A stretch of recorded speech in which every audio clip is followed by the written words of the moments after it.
After escaping a system that punished me for excellence, I found myself with something I'd never had before: complete creative freedom. And I was about to discover what education could look like when you treat children like humans, with agency instead of compliance machines. Welcome back to the Bell Rebellion. I'm Esme, and today we're diving into what happened when I got the chance to build something completely new.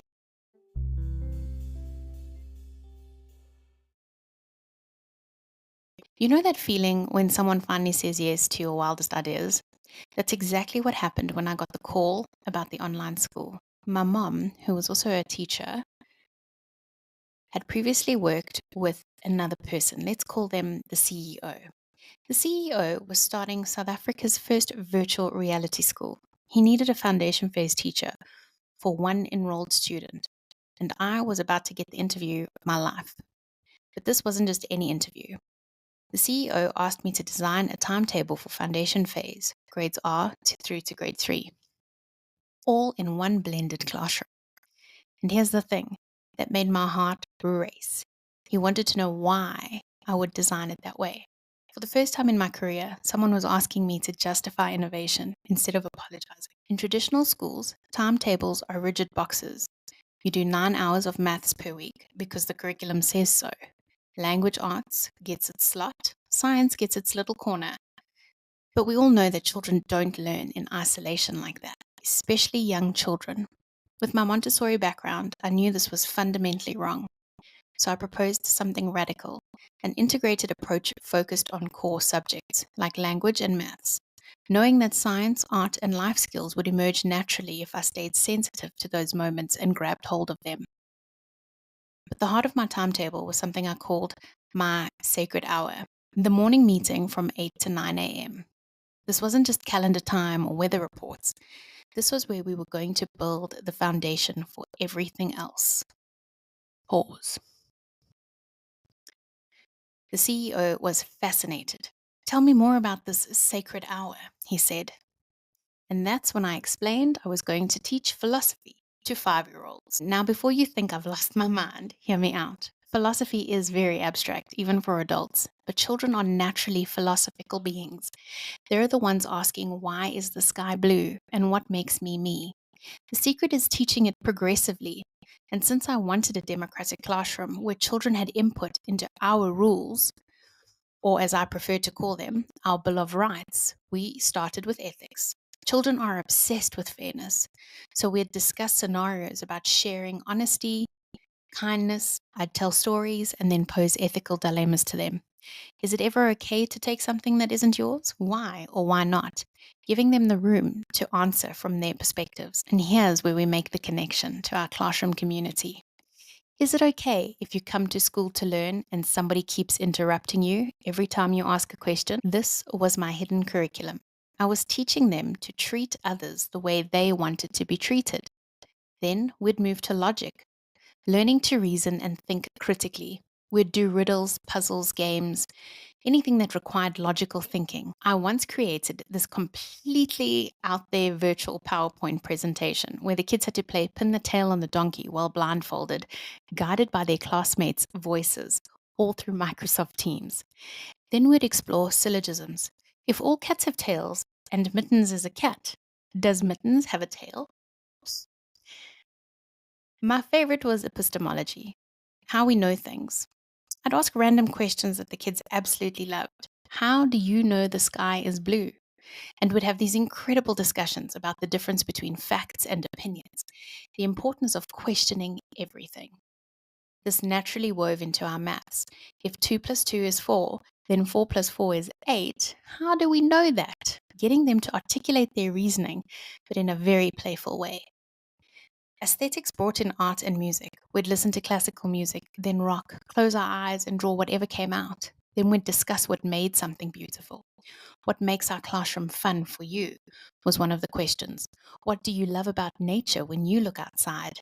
And yes, we even did metaphysics with 5-year-olds. People told me, you can't teach kids that. But these fundamental questions about existence and identity are already in them. We just need age-appropriate vocabulary. What makes you, you? You love the color purple. You've got freckles. You've got blue eyes. You've got brown eyes. If you lost a tooth, would you still be you? The depth of their thinking was extraordinary. The real magic happened when we created our classroom constitution and Bill of Rights together. At the beginning of each year, I'd sit with my students and we'd design our learning community together. The kids consistently prioritized respect, listening to one another, and speaking kindly. And here's what was beautiful. We didn't just do this once and forget it. We'd revisit our constitution on the regular and discuss changes. And then the whole class would sign it like a real contract. They weren't just following some teacher's arbitrary rules. They were part of building this classroom. They belonged here. And when someone stepped out of line, the other children would gently remind them, remember, this isn't how we speak to one another. Or, remember, this is not how we respect ourselves. Not with a punishment in their tone, but with love. This is restorative discipline in action. This brings me to one of my favorite stories, the homework rebellion. Parents started complaining that I wasn't sending homework. They couldn't understand why their child wasn't getting worksheets to fill out at home. So I had to explain their kids were coming home asking profound questions about existence and identity. They were discussing ethics at the dinner table. They were applying logical thinking to everyday problems. What more homework could there be than a child who's excited about learning? I usually categorize parents into three types. The involved ones, who were often in our virtual classrooms in the background and could see the magic happening in real time. Then there were the hands-off ones who trusted that if kids were in school and learning something, all was well. But then there was the guilt-driven ones, busy parents who, because they felt bad about not being as involved, would have strong reactions to anything that seemed different from the norm. That last category, those were the homework questioners. So I started holding what I call town hall meetings with parents and children. I would bring the parents and the children together to explain my philosophy. And the children became my biggest advocates. When a 6-year-old can defend their learning experience and explain why they love coming to school, that's more convincing any educational theory or marketing campaign. But perhaps the most radical thing I did was something simple. I told my students that they didn't need to ask permission to go to the bathroom or to get a snack. You know your bodies better than I do, I would always remind them. I just need you to use respectful language like, may I be excused quickly? But the crucial part in this is I explained to them why I needed to know. I would say, the only reason I need you to tell me you're going to the bathroom or getting a snack is so that I can make a mental note. If I say something important while you're gone, I'll need to repeat it to you when you get back. Or if I think you need to hear something right now, I might ask you to wait just 2 minutes. This gave them real agency, and they understood the reason behind their request, and they had choice in the matter.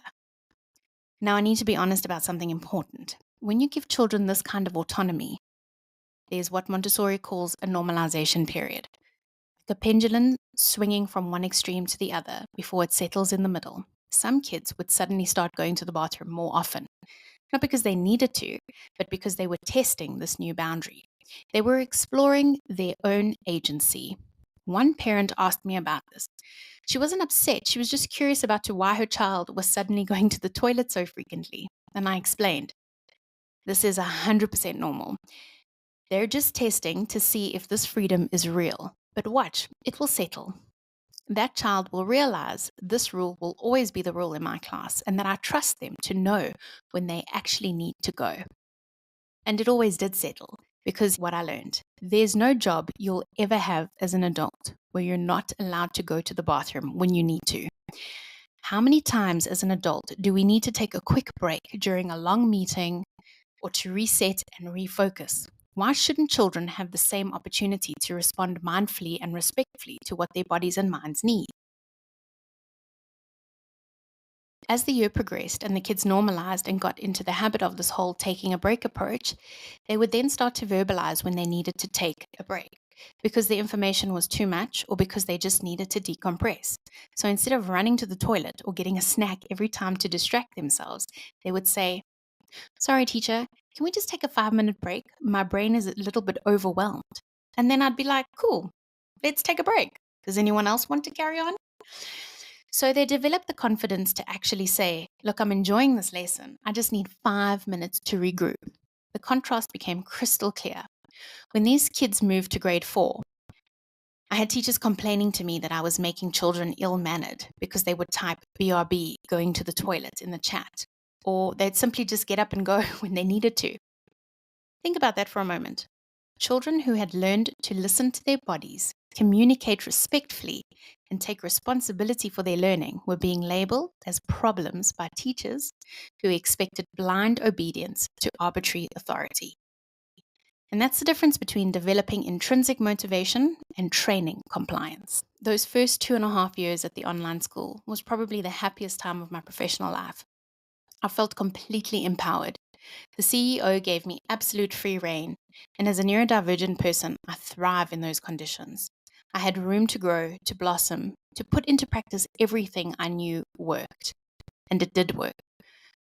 We had visits from the Department of Basic Education who came to check that we were following curriculum requirements. Every single time, they were completely floored by what they saw. The content the kids were learning, their knowledge acquisition, their joy in learning.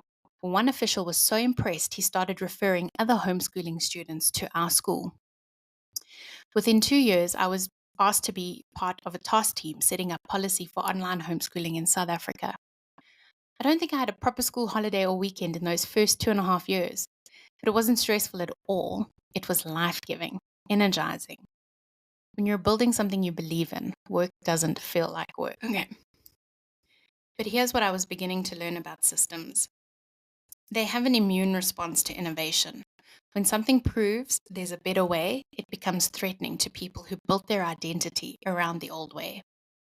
As a divergent thinker who's always been able to spot trends and patterns, I've learned that my cognitive style can be pretty overwhelming for people who think very structurally. And here's the problem with education. We have teachers entering the system who are products of the system. Think about it. To be a successful product of the traditional education system means you've learned to sit when you're told. You developed an external locus of control. You trusted the system's assessment of your worth more than your own instincts. People who thrive in that system often struggle with innovation, with uncertainty, with the very skills the working world actually demands.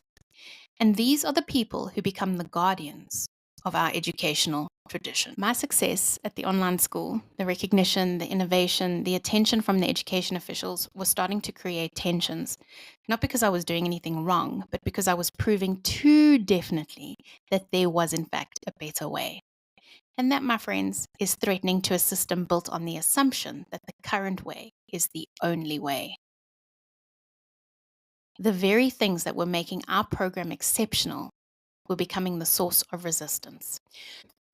Because when you show that children can think philosophically, can govern themselves democratically, can learn joyfully without homework and compliance, well, that raises uncomfortable questions about why we're not doing this everywhere. The key takeaway I took away from these golden years is that education doesn't have to be about compliance. Children are naturally curious, naturally philosophical, naturally capable of democratic participation. When we create spaces that honor their humanity instead of demanding their submission, magic happens.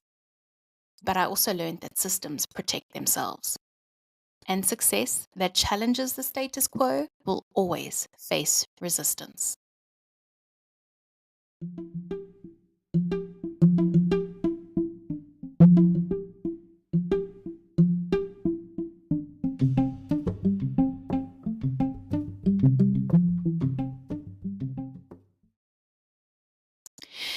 Next time on the Bell Rebellion, we'll dive into what happened when that resistance became personal, and how the very innovation that was helping kids started putting me in conflict with colleagues who couldn't see past their own conditioning.